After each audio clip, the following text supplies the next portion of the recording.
सुनील तटकरेजी आपल्यासोबत जोडले गेलेले आहेत। तटकरेजी, एक दुःखद बातमी आहे। मधुकर पिचड यांचं निधन झालेलं आहे। सुरुवातीला राष्ट्रवादीमध्ये आणि नंतर भाजपमध्ये ते प्रवेश करते झाले होते, मात्र तुमच्यासोबतचा त्यांचा कार्यकाळ नेमका कसा राहिलेला होता? अतिशय झंझावाती नेते म्हणून त्यांच्याकडे पाहिलं जात होतं।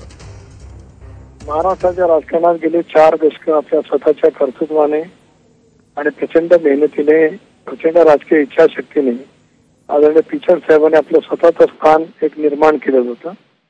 ते स्थान केवळ अकोला या त्यांच्या विधानसभा मतदारसंघापुरता सीमित नव्हतं।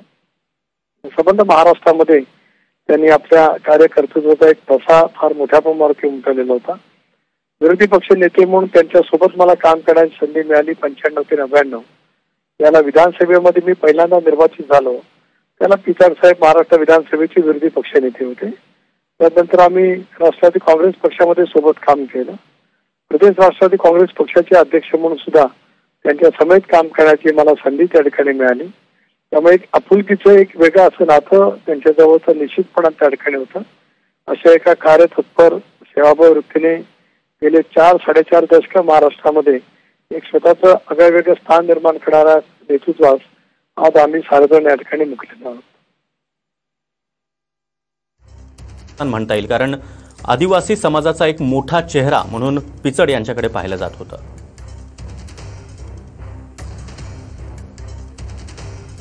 त्यांनी दिलेला ऐतिहासिक लढा हा अतिशय संस्मरणीय अशा पैसा होता।